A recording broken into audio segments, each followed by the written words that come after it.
Well, good morning, all. All right. My name is Jason Biggs. I'm the Director for Rail Freight and Ports at the Washington State Department of Transportation. A quick time check. We holding to time or the half-hour time frame? We're running a little late, but all right, we're gonna try to hold to time. So thank you this morning. I'm joined here today with a panel, Kirk Frederickson, who is our passenger rail manager, also from the Washington State Department of Transportation. Online, hopefully you'll be able to hear the audio online, is Kathy Holmes from the Oregon Department of Transportation.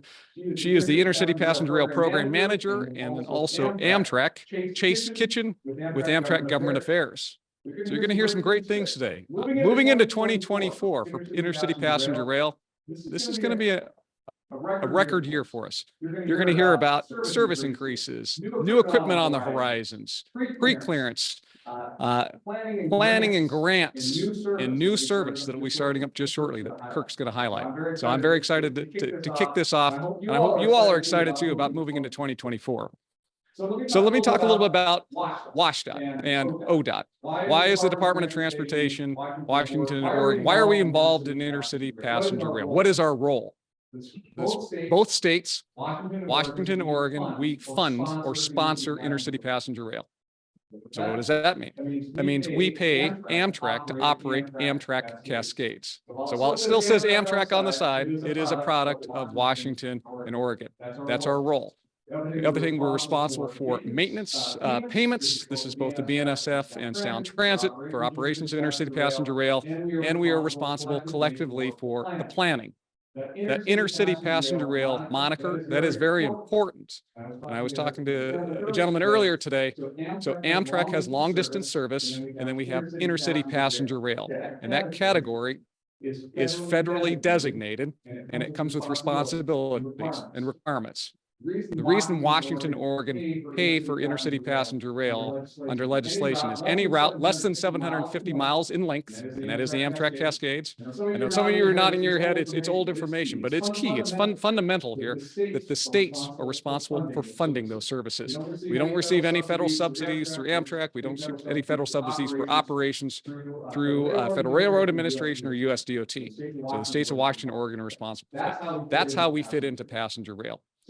So I'm going to let the others highlight some of the great initiatives here, but let me talk about a real win. And many of you have seen the news release yesterday about the Corridor ID program. So this is a grant program that Washington and Oregon were both accepted into. And it's a comprehensive program for implementation and delivery around intercity passenger rail.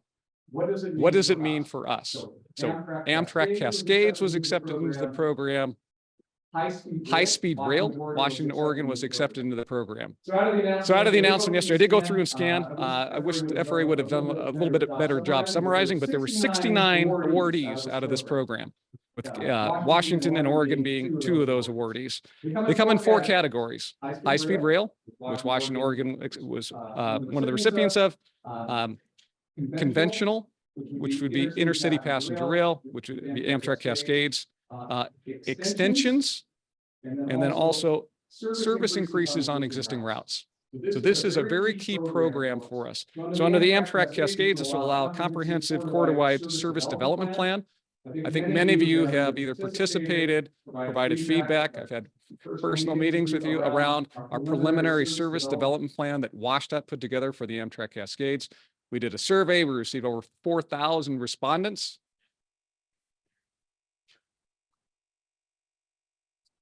Well, I'm going to continue to address the crowd here. Is that all right? Okay, excellent. And the themes that we've received around that are capacity, service increases, reliability, and faster travel times. So the CID program, this is the fundamental program that we need as Washington and Oregon to move Cascades forward, because the legislators of both Washington and Oregon, they're in a difficult position. They fund transportation as a whole on the state level. And just like you have to make choices around your budgets, they have to make choices around their budgets. The CID program, while it has the initial $500,000, that is for scoping of a service development plan, I'll tell you why we, as a Cascades, are in better strategic place. Oregon has already completed their service development plan. Washington, we're completing our preliminary service development plan. So this CID program will allow us to complete and stitch together both service development plans for a corridor-wide plan, and that is a requirement under the program. But now that we're accepted in the program, 90% of the planning costs are covered by FRA. 80% of design and environmental, the NEPA-SEPA process, covered by FRA. And you will have preferential status for project delivery, so a project in the pipeline program, and that is also an 80% federal match to that. So this is an excellent and exciting program that we're moving into. With that, because for time management, I'm going to turn it over to Kirk Frederickson. He's going to talk about our exciting new service, the 2 service increases that we have, trips 5 and 6. And I will say that I know for many of you, this is personal. And for me, it's personal. I've spent over a decade professionally waiting for this day to happen. But with that, Kirk, please, I'm going to hand off the microphone to you. Talk about trips 5 and 6. All right, everybody. Again, my name is Kirk Frederickson. I'm the Passenger Rail Services Manager for WashDOT. I recognize many of the faces here in the audience today because I've been in this business working for the state government and this unique position I have at state government overseeing passenger rail.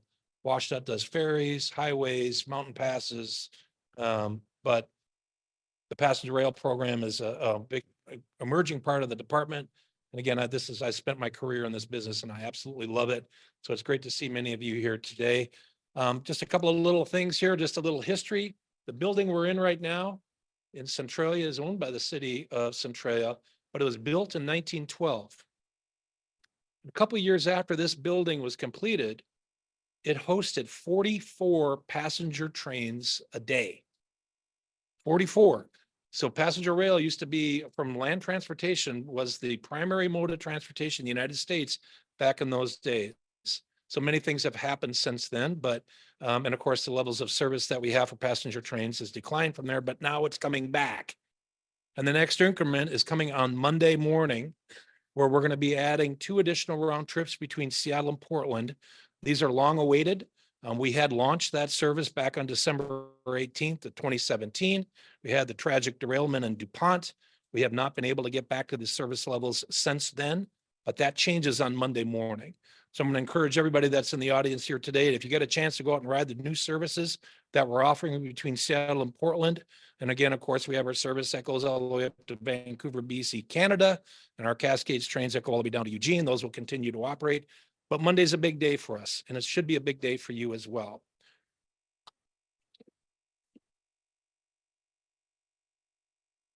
So let me tell you a little bit about the work that I did with BNSF and Amtrak and with my partners at the Oregon Department of Transportation.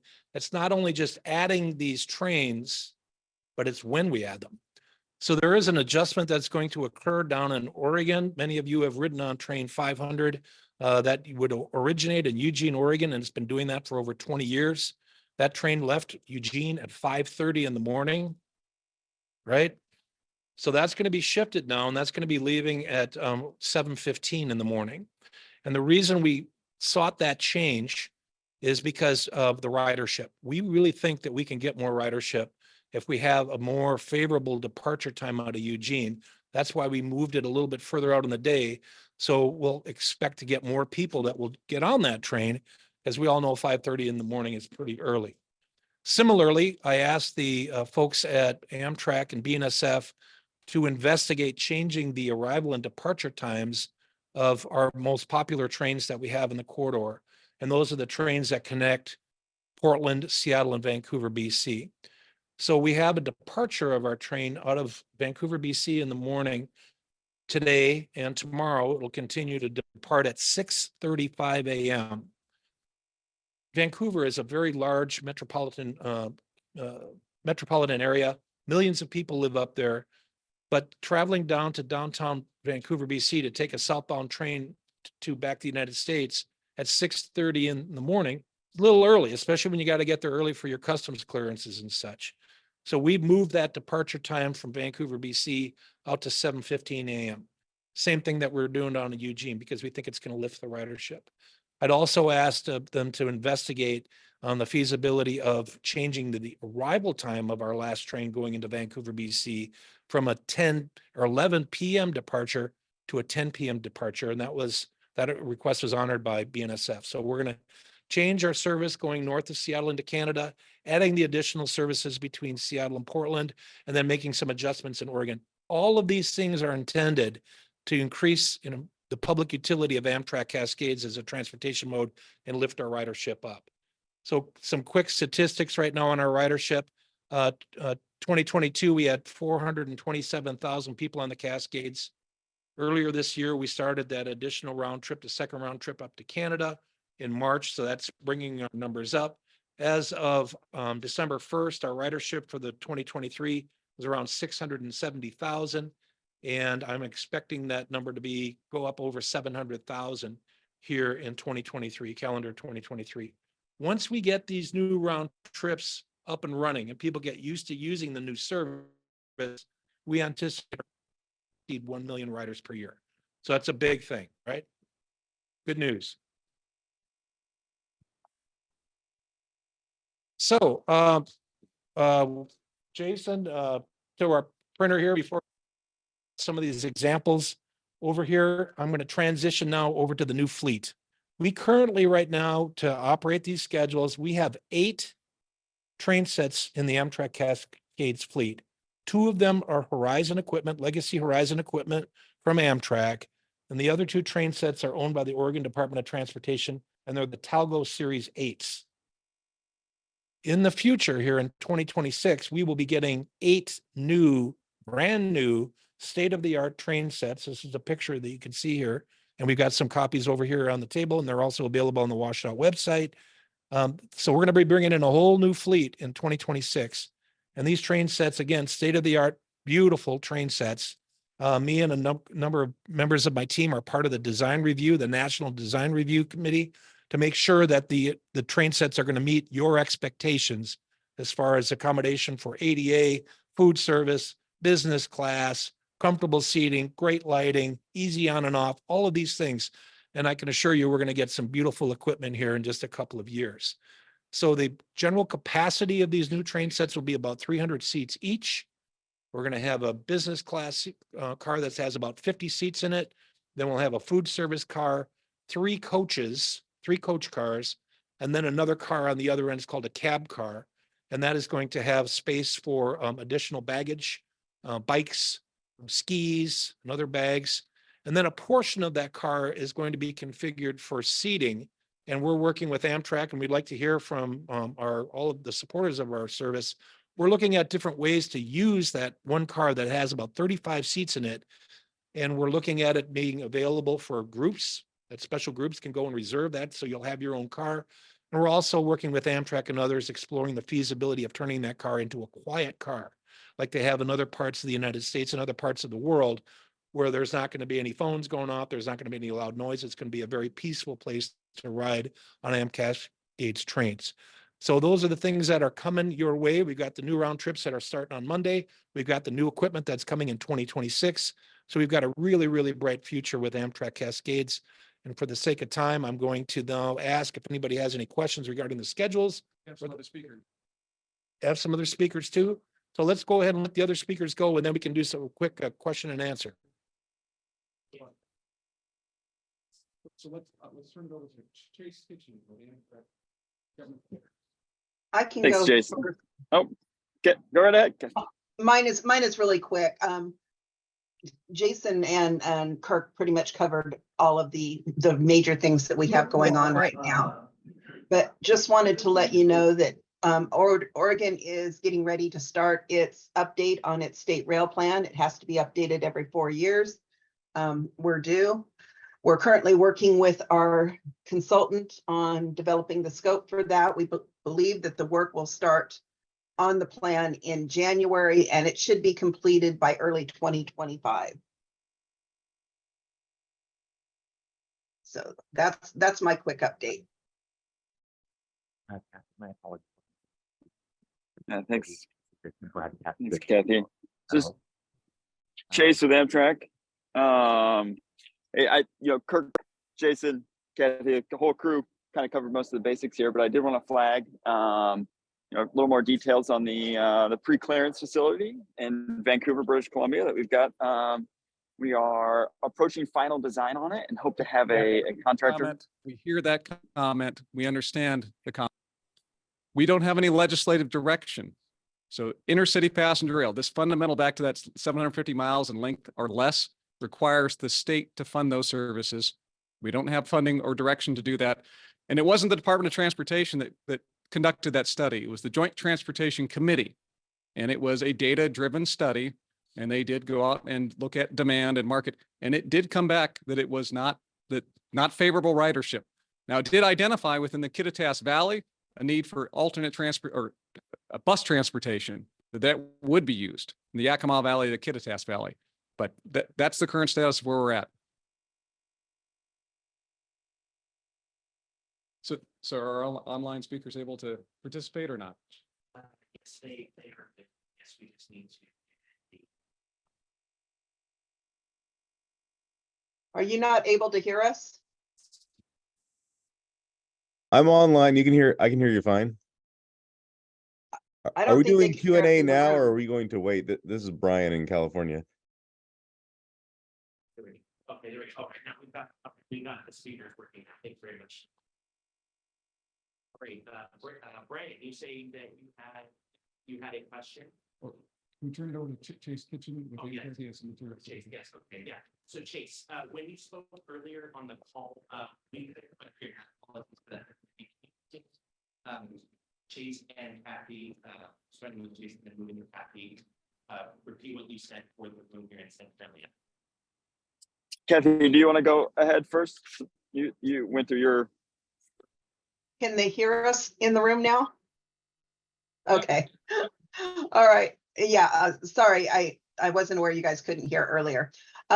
So as you are probably aware, State Rail Plan is supposed to be updated every 4 years. It's time for Oregon to do ours now. We're working with the staff from David Evans and Associates on the scope. We plan to begin work on the actual update in January, and it's supposed to be completed by early 2025. So that's just my quick update. Chase?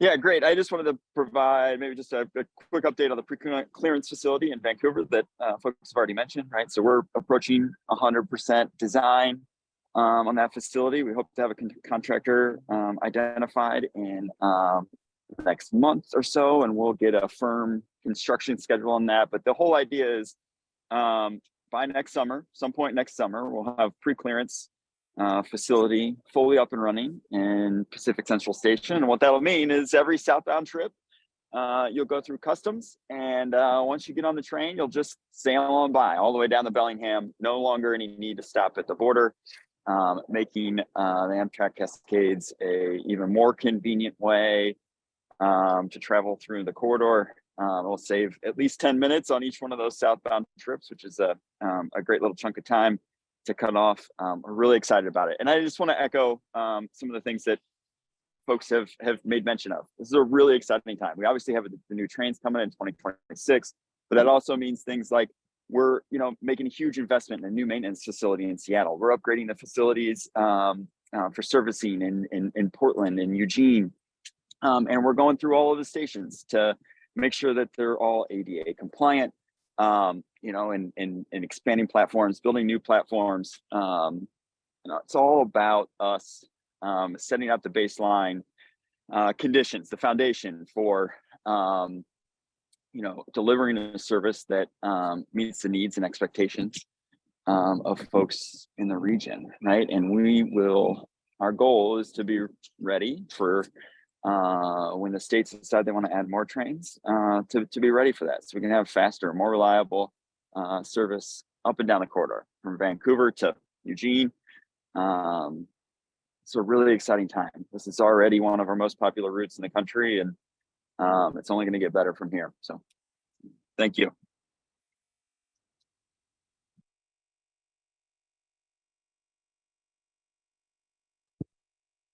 Question on Brian Anthony, I see that you raised your hand. Oh, yes. Good morning, everyone. Can you hear me okay? I just had a question about, I guess it'd be more medium to long term, about electrification on the Cascades corridor. I believe, correct me if I'm wrong, the 2006 Cascades plan talked about electrification, about getting Cascades trains up to 110, 125 miles an hour. Correct me if I'm wrong, but I just think it's a good time to start planning rail electrification in general, with the awards that were announced around the country.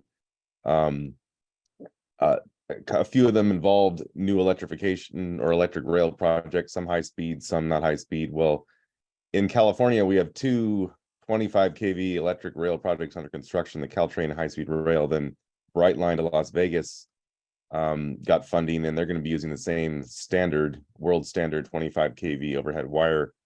So if the Northwest wanted to do that, you'll be dovetailing all this industrial, manufacturing vendor contractor ecosystem that's developing for it. So I just recommend that. So thank you.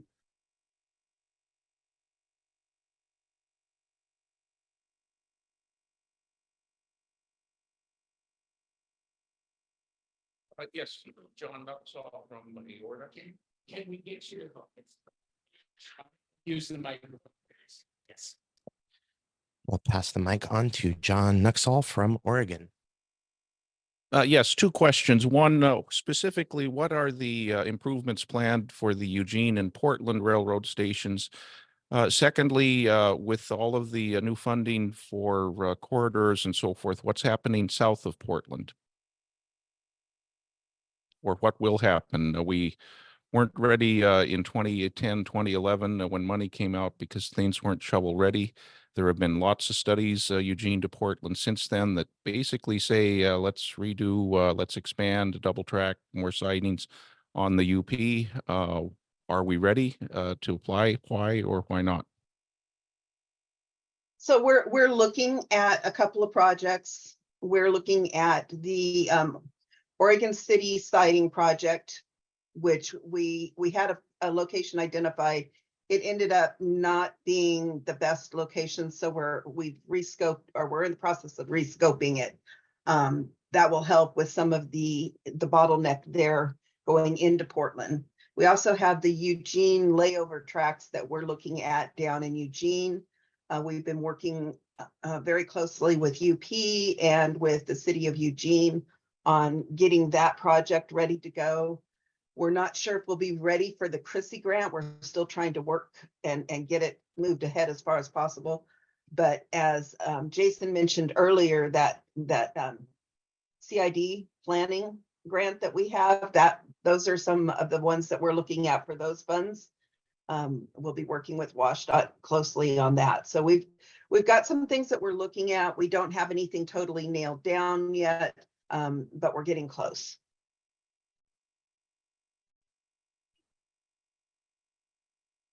In the interest of time, we will take one more question and then we will continue from there. I see we had a hand right here. Hi, I'm Mary Patterson from Seattle and work with the Rail Can't Wait campaign. Want to mention that in our legislative priorities, there's a rail yard electrification project.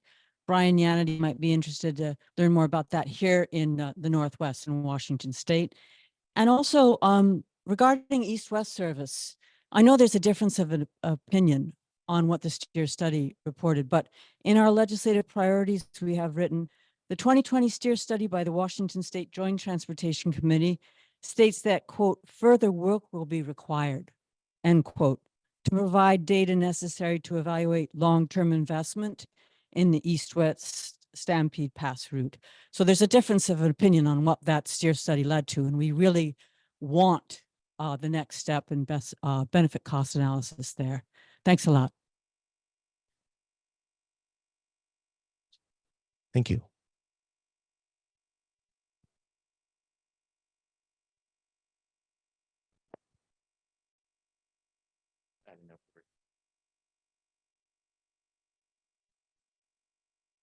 So Mary, so part of that next step, just for everybody here. So Federal Railroad Administration, they are conducting and should be completed soon their long distance study for routes. So this would be the restoration of the North Coast Hiawatha, the Pioneer Line. So they're evaluating that. I don't have the insight into what the results will be on that study, but they had targeted the end of the year. I heard it might slip over to the first quarter of 2024. But if they identify that, and it is one of the priorities as a long distance service, then that would identify one of these corridors for congressional funding and restoration under Amtrak. So we're all waiting to see what the results of that study come out for that service.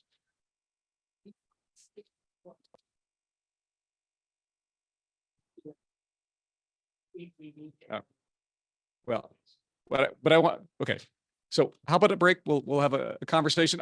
Kirk and I will be here around through lunchtime. So if anybody else has any at break time would like to come approach us, happy to answer those questions. And I do want to say thank you to the Northwest, the Rail Summit for inviting us here today. Charlie, for your coordination on having us out here, and to the other panelists, Oregon and Amtrak. So thank you all.